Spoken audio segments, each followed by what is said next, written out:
Oh, yeah. Yep. Yep, absolutely. Well, let's go ahead and let's get started with prayer then. Lord, we thank you this morning for, Lord, being here and being in your house. Lord, to worship you, to teach in your word, to teach, Lord, to hear preaching in your word. Lord, to give to the forwarding of the ministry. I pray that you'd be with those that, Lord, are on their way still. Give them safe travel, help them to get here. Lord, I pray that you'd, Lord, be with Miss Wendy if she's not doing well today. I pray that you'd do a work in her body, Lord, and enable her to regain her functionality again, Lord. I pray that you'd, Lord, be with this church, Lord. You know we need to grow. We need to reach people. We need to see people saved, see this church vibrant and growing once again. I pray that you'd help us, Lord, to find those people, to reach out to them and to bring them in and, Lord, make them part of a church that loves each other, that loves God and wants to love on sinners. Lord, I pray that you'd be with the time we teach this morning. I pray that you'd just use the book of Proverbs in our lives. In Jesus' name, amen. All right, we're going to finish up. We did verses 1 through 6 in Proverbs. We're not going to read 7 all the way to the end this morning. I'm going to just read 7 through 19, and then we'll finish off the rest as we go. But Proverbs chapter 1, beginning in verse 7. The fear of the Lord is the beginning of knowledge, but fools despise wisdom and instruction. My son, hear the instruction of thy father, and forsake not the law of thy mother. For they shall be as an ornament of grace unto thy head, and chains about thy neck. My son, if sinners entice thee, consent thou not. They come with us. Let us lay wait for blood. Let us lurk privily for the innocent without cause. Let us swallow them up alive as the grave, and whole as those that go down into the pit. We shall find all precious substance. We shall fill our houses with spoil. Cast in thy lot among us. Let us all have one purse. My son, walk not thou in the way with them. Refrain thy foot from their path. For their feet run to evil, and make haste to shed blood.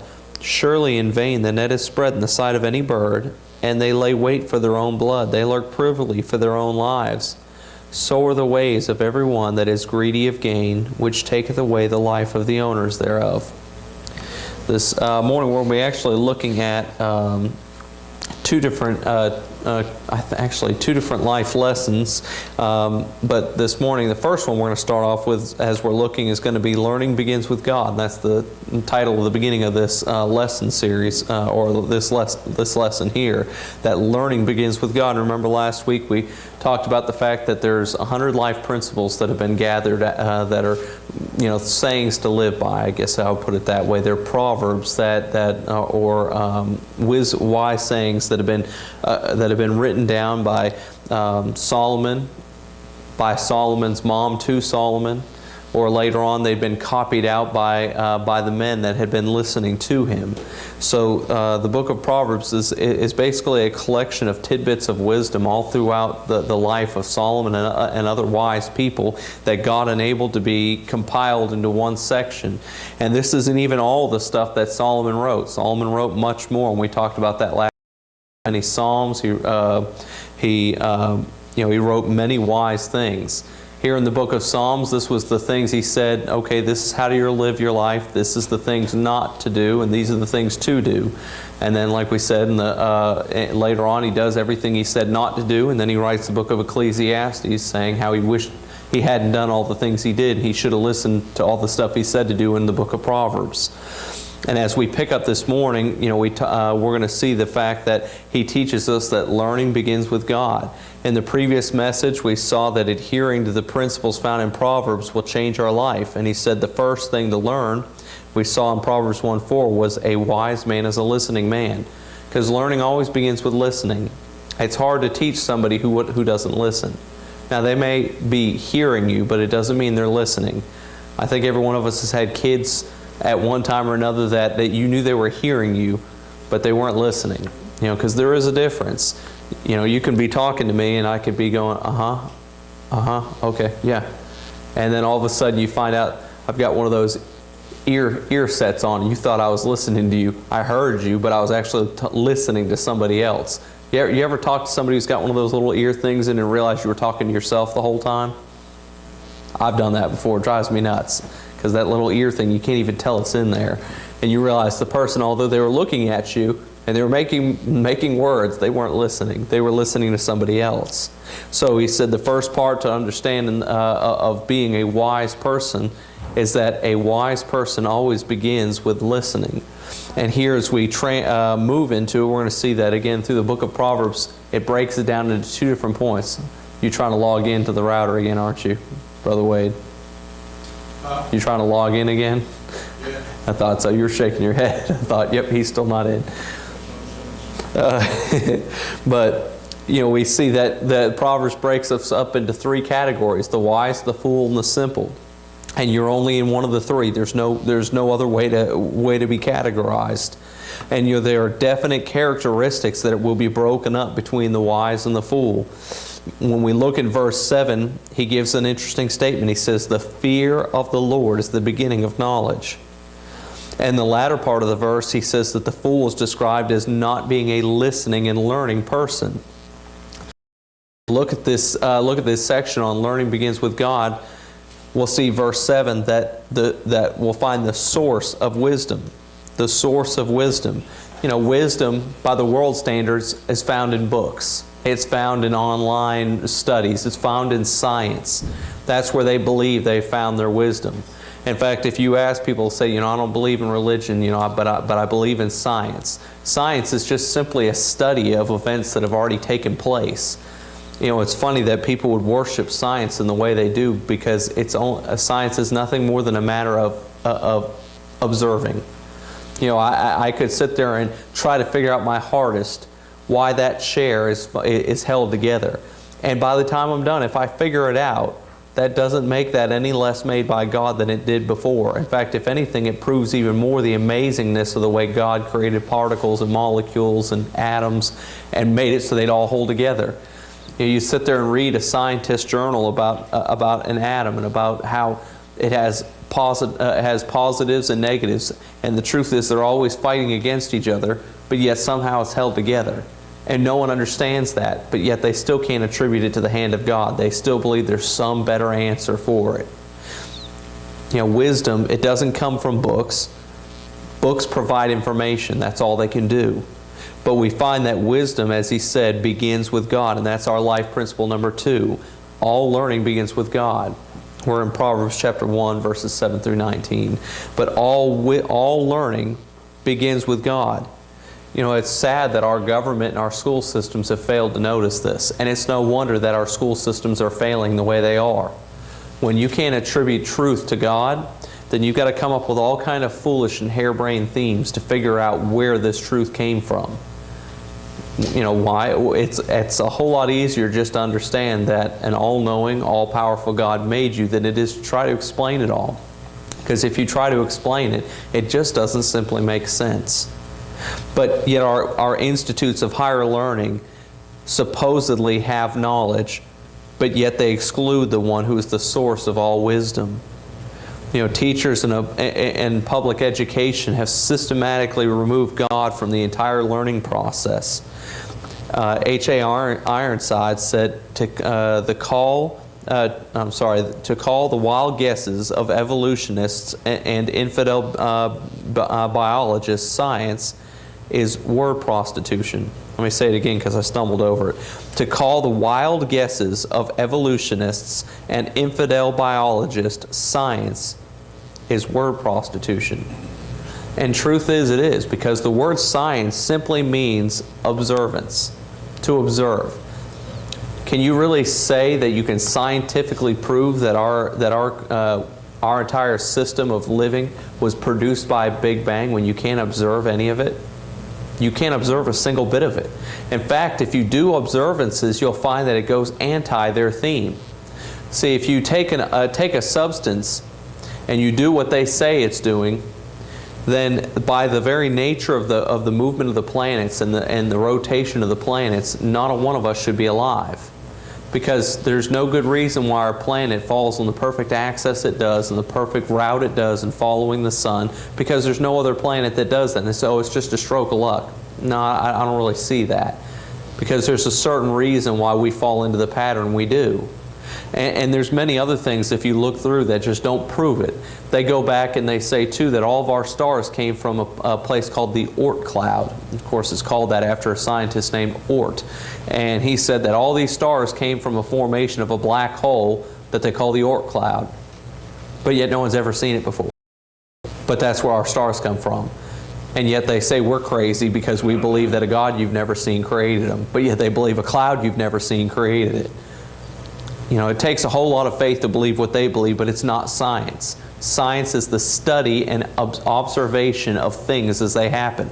So to claim evolution is science, like H.A. Ironside said, it's word prostitution, because that's not what it is. That's just simply not the truth. He also said that all that pretends to be wisdom and ignores God is folly. And that's the truth.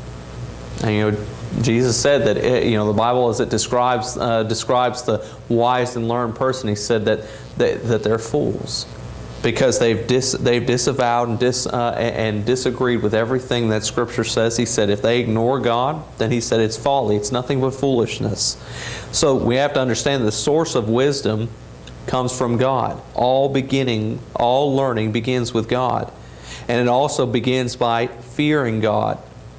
John, unless the Lord is enthroned in the human heart, there can be no real knowledge of His truth. And that's why it's plain and simple that an unsaved person can't understand the Bible. They can read it, they can study it, they can break it down, they can do the word studies, they can do historical research, but they still will never come to the same grasp that a saved person can because they don't have the author living within them. Then it is nothing but a book, and it's foolishness. The truth of God to those that are saved, it's an encouragement, it's a challenge. But to those that are unsaved, it's as a stumbling block because it's foolishness to them. In fact, he uses the phrase fear of the Lord 156 times in the Bible. And of 156 times it's used, 14 times are found in the book of Proverbs. So how fitting is the fact that the fear of the Lord is in conjunction with the learning of wisdom, because that's what the book of Proverbs is.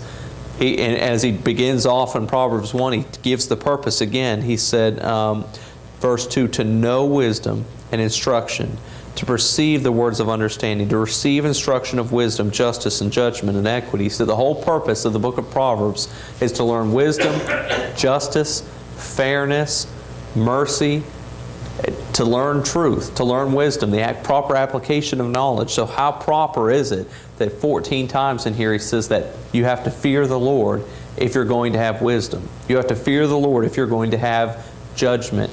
You're going to fear the Lord if you're going to have equal fairness and treatment. The fear of our earthly father's correction produced wisdom in our behavior. Our children made bad choices, but when you taught them to fear correction from you, it taught them a lesson. Now, I know that there's plenty of people that argue and say that that's not right, that that's not fair, that you're actually scarring your children for life. No, actually, the scars are a whole lot deeper when you don't teach them what hurts. I assure you, my son runs out into the parking lot towards the cars. He gets a spanking for it if he does it, and he doesn't stop when I tell him to. Because that spanking, it'll hurt for a moment, might even hurt for an hour, but it's going to hurt a whole lot worse if he runs out in front of a car. But again, that's our society's taught us the fact that correction is wrong, but that's not it at all. Correction is loving. Correction teaches us wisdom. It teaches us to make good decisions. So we see that learning begins with God because, first of all, the source of wisdom comes from the fear of the Lord. But then we see in verses 8 through 9 the instruction of wisdom. And these verses, Solomon directly addresses his son because he's talking to his son Rehoboam, who ultimately became a fool.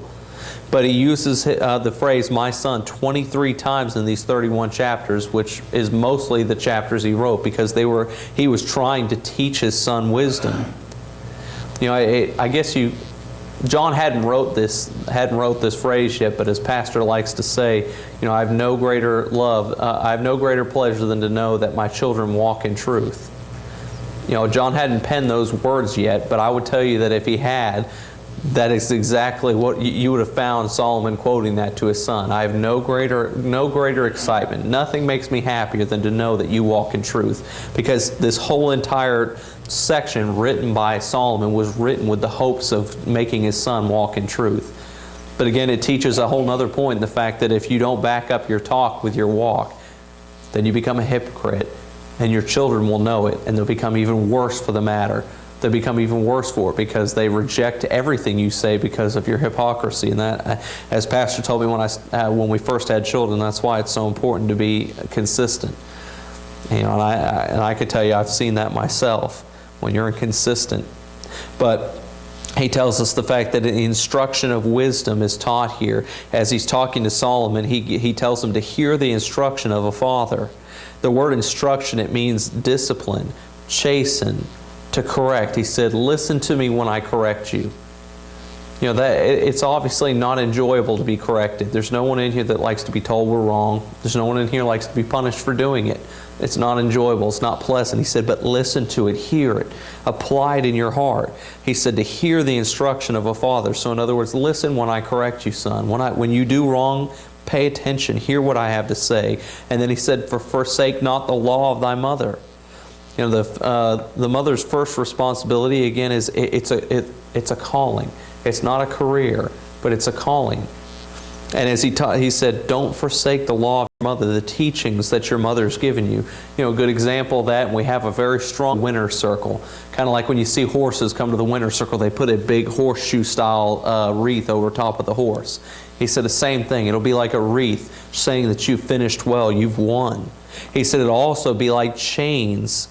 He said the word chains there is the idea of necklace. He said it'll be like a beautiful gold necklace hanging about your neck that everyone goes, man, that's beautiful. Where'd you get that? Oh, I got it from my parents because they taught it to me. So he said the instruction of wisdom, that you should listen to the instruction of your father, listen to the law of your mother, and enjoy the rewards of obedience. You know, God always upholds parental authority. The one who learns early in life to bow to parental authority will learn to respect all authority. Eventually, the one who has been raised to respect authority will be entrusted with authority. You know, if you don't know how to live underneath someone, you certainly don't know how to live above someone else. You know, you can't be a good boss if you weren't a good employee. I mean, we've all met people that got to their position quicker than they deserved, and they really didn't have any respect for the power that they'd been given. And they abused it and took advantage of their employees and the people that worked under them and talked down to them because really they were a man or a woman above their physical ability to lead, because they'd never been a real follower to start with. You know, you can see that in businesses sometimes where a relative was automatically handed a position inside the business that they hadn't been there and earned. That's a frustrating thing to work under. And he said the same thing. If a child can't learn to follow their parental authority, and they can't learn to bow to it, they'll never know what it means to be entrusted with authority themselves. So as he gives the instruction, we see that learning begins with God, because first of all, He's the source of wisdom. Second of all, He gives us the instruction of wisdom. And thirdly, He gives us the restraint of wisdom. He said in verses 10 through 19, as he describes the restraint of it, he said that it means that we are to refuse the wrong crowd. And I won't read the whole section there, but he tells him, he warns his son about becoming part of the wrong crowd, about becoming part of people who are willing to take people's lives to get their money. Now, your immediate thought is thinking about thieves that will come and murder someone to take their car. But it goes far beyond that. We know there's plenty of instances where you've had corporations and businesses that have taken chances and risks knowing that they were going to cost people's lives, but they did it for money's sake. I don't know if any of you have read anything about these huge recalls they've had over airbags. They were made by the manufacturer called Takata, and I'm into cars a lot, so I've read a lot about that recall, and I was even reading about it last night, that they refused to comply with a massive recall on it, and they're not willing to recall them all. So the manufacturers are caught doing it at their own cost, and their airbags have proven that they're not sealed properly. And when they're not sealed properly, they take in moisture, which makes the units that cause the explosion inside your airbag explode even harder than they should. And when they do that, it actually throws shrapnel into the cabin. Can you imagine you get into an accident, your airbag goes off, and it throws metal shrapnel at you? I mean, that's like a grenade sitting in front of you. But yet they've refused to comply because of the cost. They don't want to have to replace them all. They don't want to take blame for it. Corporations, so they don't have to within the U.S. It's not by law. Those are people that, again, they're willing to take the lives of the owners thereof for money. You know, that's exactly what he said. The restraint of wisdom means, as a wise person, you don't become part of a crowd that's willing to hurt people to get what you want. He also said that if you're willing to restrain yourself from that, he said that you can enjoy a better life. In verse 19, so are the ways of everyone that is greedy of gain, which taketh away of the life of the owners thereof. He said, if you'll stay away from those people, your life will be more enjoyable. So as we looked here at number 2 lesson, that learning begins with God, now we're going to move into the number 3 because we've got plenty of time. We're going to see that the number 3 life lesson was you reap what you sow. And we find that verses 20 through 33. And as we looked at that, we saw that learning begins with God in verses 1 through 19. And we also know that real knowledge will cause you to honor your parents, as we saw that in verse 8 through 9. It'll cause us to avoid the wrong friends, as we saw in verses 10 through 19. But now we kind of come to the invitation section. Just like in a good sermon, there's and here in the Proverbs chapter 1, Solomon does the very same thing as he's drawing his son in. Now, this really kind of tells you what was going on in the life of Rehoboam, that he had to warn him specifically about people that were willing to money. That tells you the quality of the man, of what Rehoboam was really like and the friends he was hanging out with, that he had to warn him about this. So he draws him in from that, teaching him the purpose of wisdom, the instruction of it, where it comes from, to honor his parents. Now he moves into the invitation section, talking about you reap what you sow. The Holy Spirit, as he's extending this personification of wisdom, as he moves here into verses 20 through 33. And we're going to see in verses 20 through 23 that wisdom offers its invitation. And verse 20 says, wisdom crieth without. She uttereth her voice in the streets. She crieth in the chief place of concourse, in the openings of the gate. She uttereth her words, saying, ye simple ones, will ye love simplicity? And the scorners delight in their scorning, and fools hate knowledge. Turn you at my reproof? Behold, I will pour out my spirit unto you. I will make known my words unto you. He said that her cry is, first of all, she crieth loudly, because the word crieth means to be spoken loudly. So in other words, as she's standing out, he says wisdom is just screaming out to everyone around. By you can imagine the person with that sandwich board that's saying the end is near, sitting there ringing a bell, screaming out saying the end is near, and everyone's walking around going, man, that guy's crazy. And you know what, if I was walking through the city streets and somebody was doing that, I'd walk around him too going, yeah, he's a little crazy. Because it may be, but I'm sorry, but walking around with a sandwich board is not going to do much, not going to do a whole lot of good. And just like people would pass that person by and ignore them as if they were crazy, maybe even call the police trying to get rid of them, he said, she's crying out loud. Wisdom is crying like that person, and yet no one's listening. People just pass on their way, just ignoring. She cried. He says that also she crieth in the streets widely. He said that she goes to the gates of the city, the place of business. She goes to the streets, the place of where the people live. And she's everywhere you can find.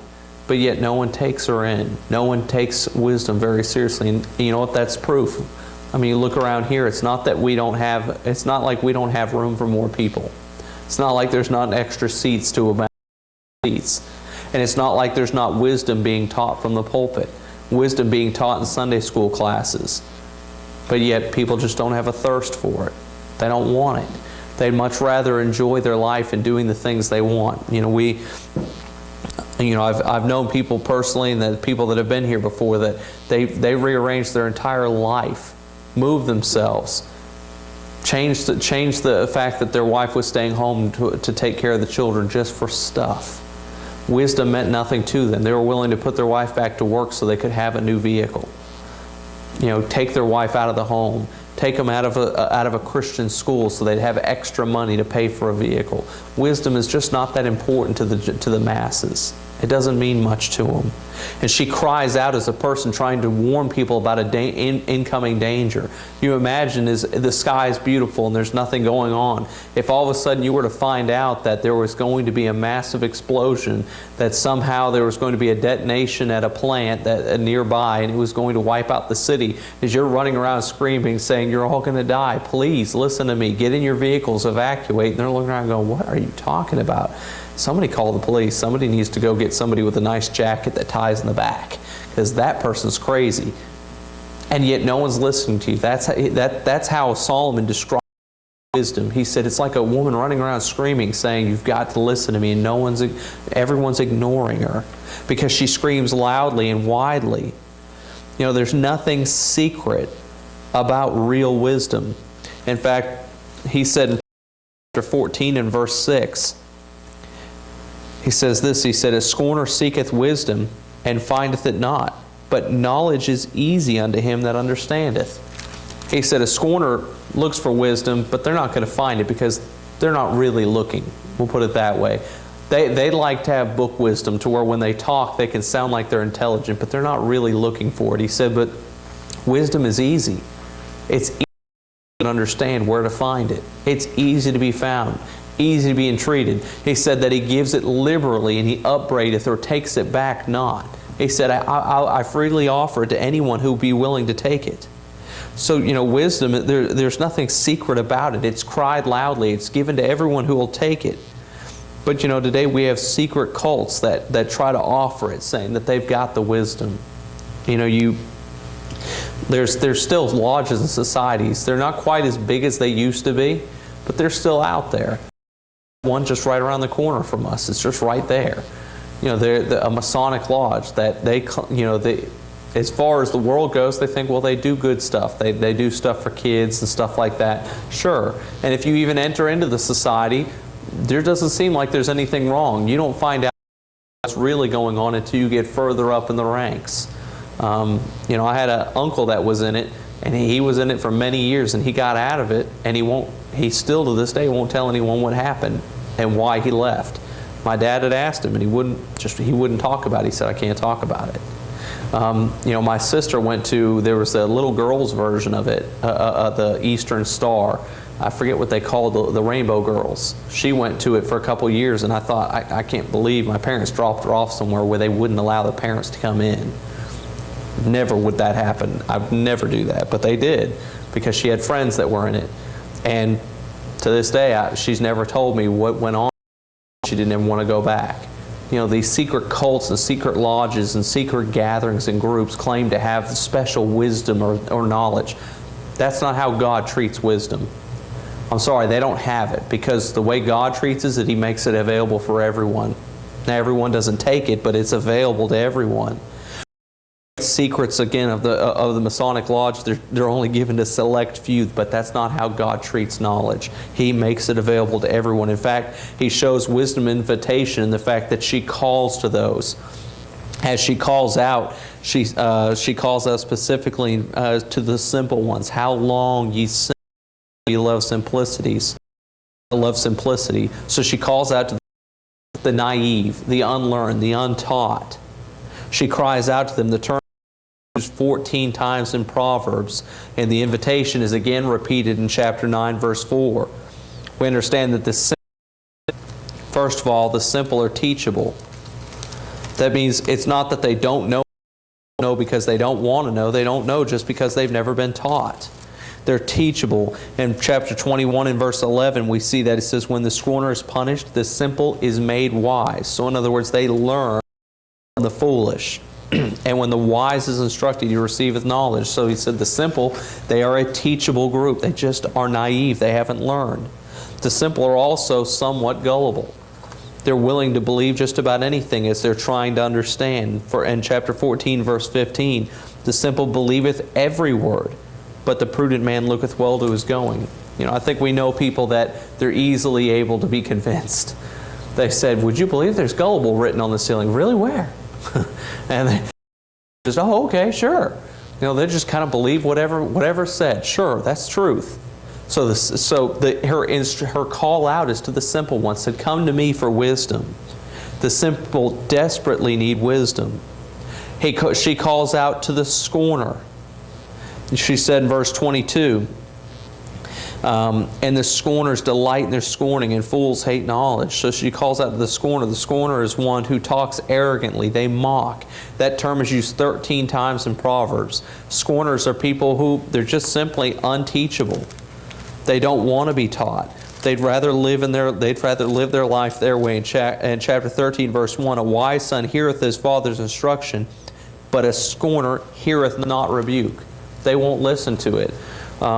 Stephen reminded me of a good example of that on Stephen's Facebook. He posted a video talking about gun facts, saying because everyone wants to say that America is a gun-crazed society and that we're full of killers and death and people are dying everywhere because of guns. But yet the person that narrates it goes through and describes how we are the highest percentage of gun ownership per person. But at the same time, we're number 111 out of the nations for murder rate. And if you'd remove 5 cities in our country that are the most liberal cities that have the strictest gun control, if you'd pull those 5 cities out of the count, we'd actually fall down to number 200 in the number of murders per capita. And yet they say that we're a murder and that our guns are because we own guns, everyone's just killing everybody. And I wrote in the bottom and I commented and I said, this is never going to work.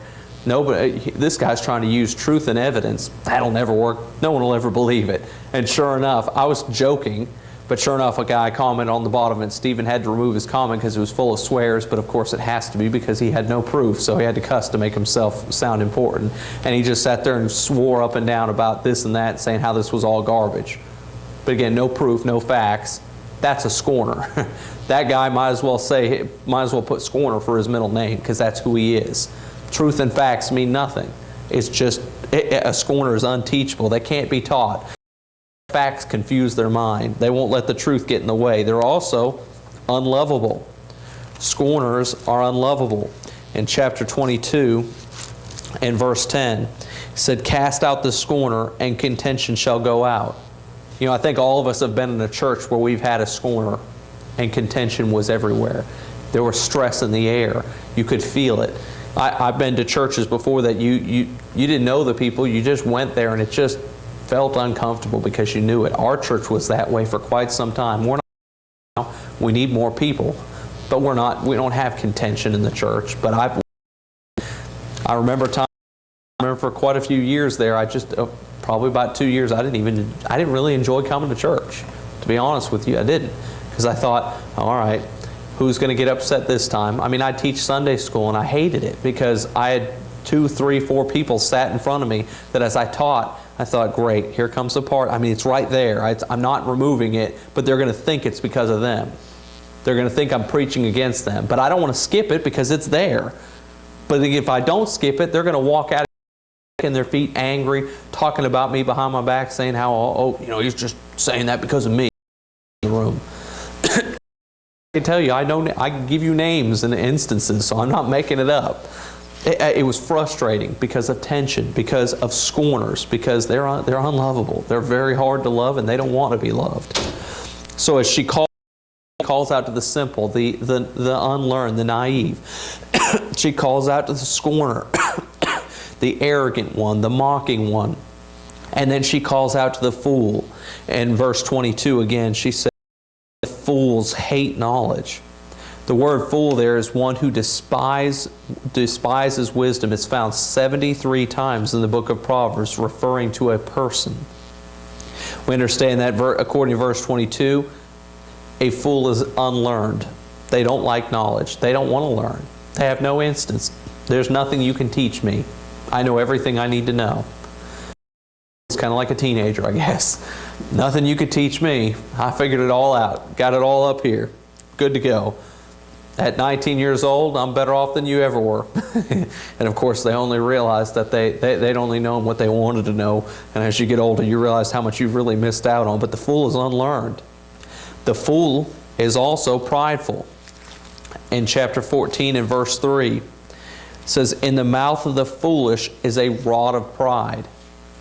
a rod of pride, saying their pride is something that beat people over the head with it, because everywhere they go, they're just proud of who they are. The fool is also uncorrectable. They cannot be taught. They cannot be corrected. They don't want to be told when they're wrong.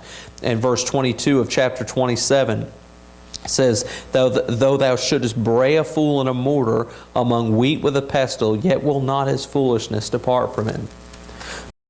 In the olden days, you'd have a pestle, you'd have a mortar, and you'd use it to break things up, to break them down. And you could even use things such as wheat. You'd put the grain in there, and you'd beat the shell off of the grain, and you'd be able to separate that shell from the grain. The shell was so light, you could shake it and blow, and it would blow all the shells out of there, and you'd be left with just the grain itself. He said a fool is so entrenched in his foolishness, you can try to pound on him, you can rub it, you can break into him, and yet you can't separate the fool from his foolishness, because it's him.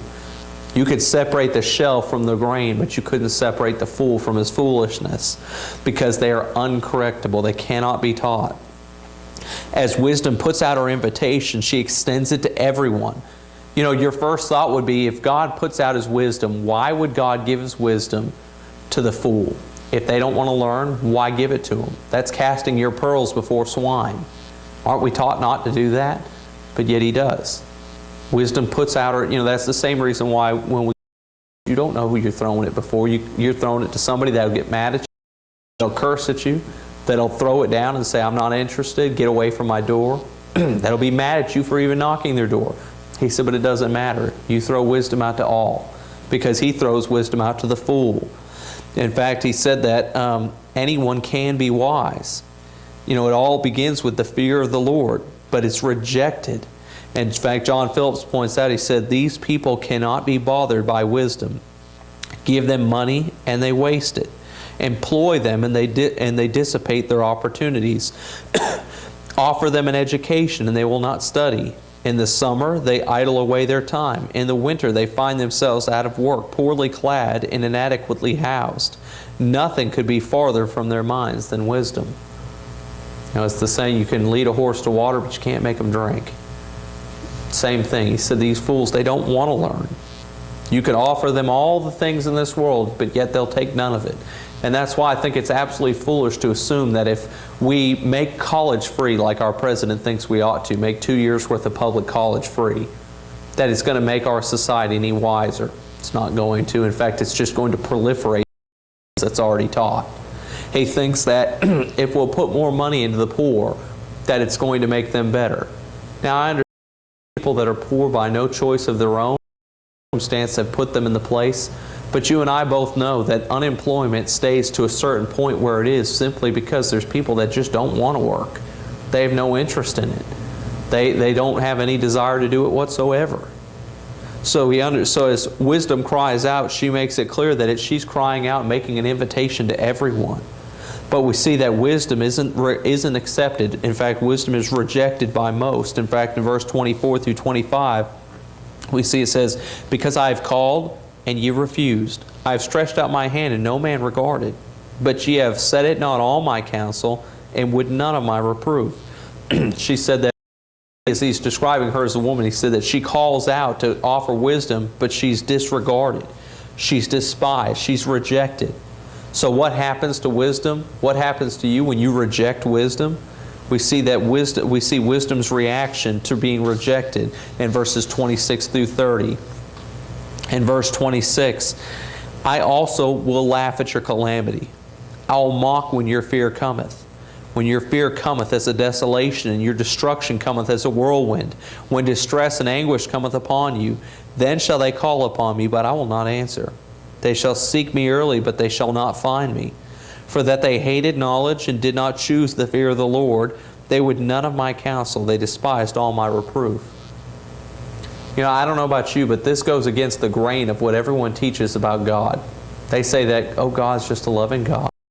He's forever standing there waiting for you just to open the door. He's standing there knocking for an eternity until you die. And all you got to do is just open it. He's just patiently waiting. He said, no. There comes a point at which I've offered you wisdom and you've rejected it. I've offered you instruction and you turned away. I've tried to correct you through reproof, and yet you wouldn't be corrected. So have destruction come to you. And when it does, you're going to be fearful, and I'm going to laugh. Can you imagine God laughing at you when you're in fear? But that's exactly what he said here. He said, I will laugh at you. As you're sitting there out of agony and fear, God will be laughing. That goes against so much of what we taught, what we're taught as the general principles of God's love. But through here, and he said that he will laugh. He'll turn a deaf ear. And the reason is because they rejected. I think this goes much farther than just talking about wisdom. Obviously, that's the way the Lord regards salvation. I put out my hand, but no man regarded. I offered it, but they rejected. I tried to correct them and show them the right way, and they would nothing of it. So I'll turn away. And that's exactly the way he said I'll treat wisdom in their lives. He will turn a deaf ear.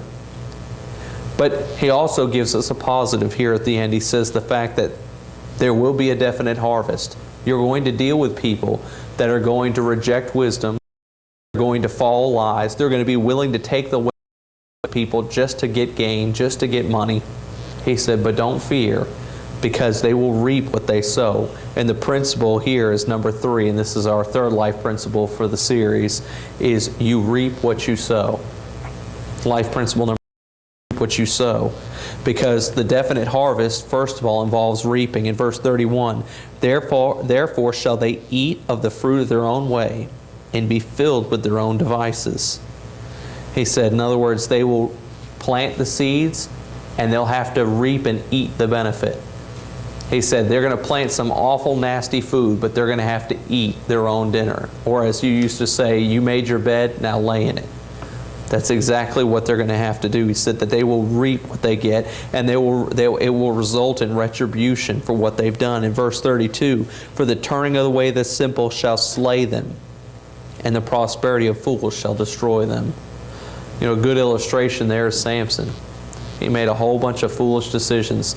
He disregarded wisdom. He didn't listen to the instruction of his parents. He didn't he basically broke every rule that God had laid out for him. And he thought he could get away with it because he was strong. He thought nothing could touch him. He felt invisible, or invincible, should I say. He felt invincible. Nobody can hurt me. But yet he reaped exactly what he sowed. He sowed foolishness, and he reaped the bounty for it. It cost him his very life. There's no reason Samson should have died at the age he did or the way he did. In fact, if Samson had been the man he was supposed to have been, he could have broke into that house and killed every one of them and walked out the same person he was before. But it didn't happen that way. Why? Because he had given in to he couldn't be corrected, and he wanted nothing to do with wisdom. He reaped what he sowed. As we look through the book of Proverbs, again, it seems to be something that we just like to lay aside for teaching to children. And although it's great, and it is, it's a good thing to do. I like teaching my kids Proverbs because they're really picking up on it. I can see it through comments they say and things they do that they're understanding it. And when I go to correct them when they've done something wrong, I can apply things what we've talked about in the book of Proverbs to their lives, trying to teach them the instruction and wisdom that Rehoboam never got. And sadly enough, his dad didn't live up to the image that he put out either. And I think, if anything, that's another good, strong reason why. And it doesn't matter. I know me and Stephanie are the only two in this room young enough to have our own young children. But every one of you have children that you influence. Grandchildren, great-grandchildren, nieces, nephews, whatever the case may be. If you don't live up to the reputation that you try to teach them, you'll end up growing up with grandkids that turn out just like Rehoboam did, that rebelled against everything he was taught. And I know we lay a whole lot of charge to Rehoboam because the fact is he's a man responsible for his own choices, just like you're responsible for your choices and I'm responsible for mine. But you can't help but think if Solomon had lived up to what he taught in the book of Proverbs, would Ecclesiastes never been written? And would Rehoboam never have done what he did? Now, of course, the Lord knew he was going to do it, but you just wonder, had he been the example he should have been, had he exuded the wisdom he taught, would his family have gone the way they did? But it is time for us to finish. that clock's right, we've got about 2 minutes. I appreciate y'all being here and listening as I teach, and let's go ahead and pray and be ready for the service. Lord, I do pray that you be with us. Lord, help us to learn from these principles in Proverbs. Lord, understanding that the beginning of knowledge starts with you, that learning wisdom becomes from and that if we're not careful, we need to understand we reap what we sow. Lord, I pray that you help each and every one of us to live the life of the wise, not the life of the fool. Lord, we're certainly old enough in Christ, I would say, that none of us should be living the life of the simple one. But I pray that you'd help us to embody the life of a wise person, not only to speak it, Lord, but to act on it too, so that people can see the consistency in our walk, so that our kids and grandkids and nieces and nephews would all want to respond and trust and live for the same God that we claim to. Lord, I pray that you be with our country. I pray that we'd have a revival of wisdom, Lord, a revival of people getting saved and of this country turning back to you. Lord, I know through all things are possible. Lord, I pray that in this church, Lord, that you'd help us to be like wisdom. Lord, running out, crying in the streets, calling to all that pass by to come in and to learn wisdom. Lord, that we might see this church grow as a result. Lord, I pray that you just be with us as we meet in the service, be with Pastor as he gets ready to preach. In Jesus' name, amen.